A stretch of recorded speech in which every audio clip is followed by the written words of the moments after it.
The March numbers were just released for the Housing Affordability Index score, and to be honest, they kind of suck. So in this video, we're going to discuss where the housing affordability is at for Q1 2023, where it's been, where it's going, and then I think there's actually some good news. So I'm going to let you know a few of the indications of why I think we're going to see that affordability index improving, and then how that's going to affect you if you're thinking about buying or selling a home in Minnesota. But before we can get into all of that, if you have no idea what the Housing Affordability Index is, if you really care, you can go Google the really nerdy formula for how this calculation is put together.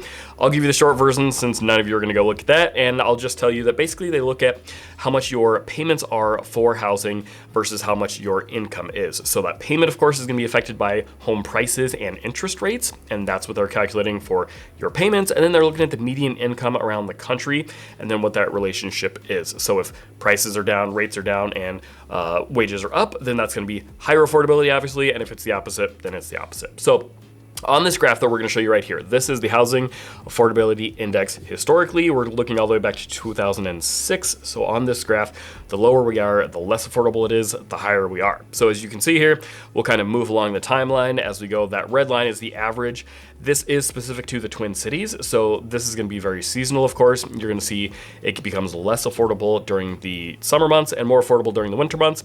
But as we go along from 2006, things weren't super affordable. The market kind of crashed. That's what put in a lot of less expensive homes on the market. So then the affordability index spiked from there. I can't speak to how wages were affected through that time frame, but as you can see, 2008, 9, 10, 11, 12, because of home prices coming down, and then they had to stimulate the economy with low interest rates. That's why we see affordability going really high. Prior to that, had been very low affordability index, but as we continue on, after about 2015, 2016, things kind of have leveled off more or less for a little while. So from 2015 through about 2021, we've seen a pretty stable market, and overall, if we could zoom out like 30 years, you'd see this is actually a really high affordability index overall. Now, this is as far back as I can go for you today. Overall, we've actually had a pretty high affordability index. But where are we looking for moving forward? I told you it kind of sucks. And as you can see from 2021 through currently, we've been kind of on a downhill slope. That's not really going to be a big surprise to anyone, but it has definitely been going downhill fairly quickly, becoming slightly less and less affordable each month. So that's kind of the bad news, but I think there's actually some good news in store. Now, before we get into it, I guarantee you people are going to be trying to roast me in the comments and saying, you know, this guy's just trying to sell you a house.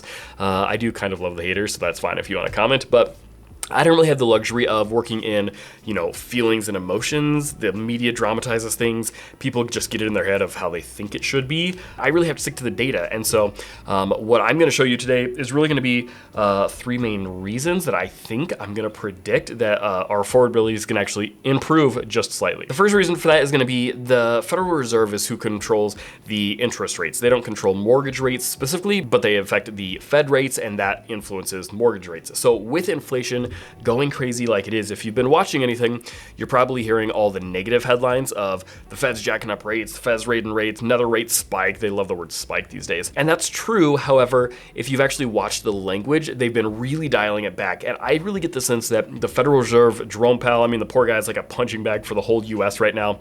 He's feeling a ton of pressure from the, president, the administration, all the different politics going on, that they really want to control how high inflation is getting, and they want to have things be affordable. If you look back on that affordability index, though, it's actually a bad thing if things become too affordable. So they don't want to go that direction. They don't want to stall the economy. They don't want high inflation. So I think there's actually a ton of motivation to stop raising interest rates. I don't think it's going to happen in the short term. If you're watching anything they're talking about, I mean, inflation just keeps going. They just can't get it to slow down. And that's because people are comfortable in spending more money kind of regardless of rates going up. Even in my own business right now with people buying and selling, people don't really seem to care that much, which sounds crazy to say, but interest rates keep going up. They just make their adjustments and they keep going, and we're still seeing multiple offers. It's still very much a seller's market. But I don't want to get too much into the market update. You'll have to see that next time I put out my next market update. But suffice it to say, the Fed is very motivated to stop raising those interest rates as quickly as they can. Now, I told you there's two main factors that affect the housing affordability side of this index. First one being rates, but the second one is being home prices. So let's talk about how I've seen prices trend for Q1s for the last 7 years. I actually just pulled up the data. For the last 7 years, we've averaged home prices have increased from January to March by about 7.83%. 2023, on the other hand, we only saw prices go up 3.8%. Now, for those that want to get real emotional and say, oh, the sky is falling and prices are dropping, well, they're still up almost 4% only in the first quarter of the year. So prices are definitely still going up. However, it's less than half of what the average has been for first quarter for the previous 7 years. So that, in my mind, is a really, really good sign. Now, you'll remember if you've been watching my previous market update videos, the second half of the year is when things go down. So we're looking at now from March, April, May to June, maybe July. That's when numbers are going to be going up. And so we'll have to see how high those numbers go up. But what I can tell you is that based on what we're seeing for this year, I don't expect that we're going to see nearly as much increase in those sale prices. They're not going down, but if our prices don't go up nearly as much as quickly, then that's going to help things to become more affordable.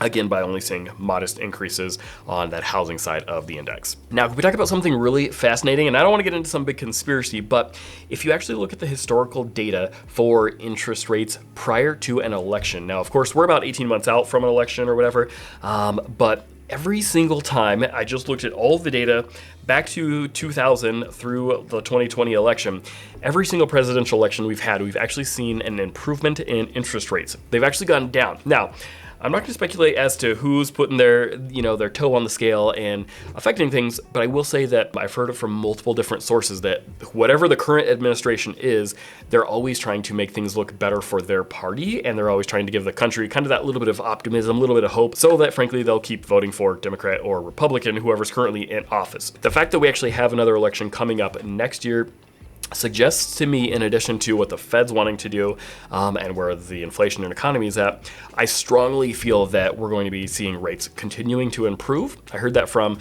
different mortgage lenders and people. They're also expecting that rates will improve, just as it is anyways. But then you throw in the fact that we've got an election coming up, and I think we're going to see that scale kind of tipped even a little bit more favorably for the sake of keeping interest rates down, and that'll actually improve our affordability. Prices likely not going down, they're likely going slightly up over the next 12 to 18 months.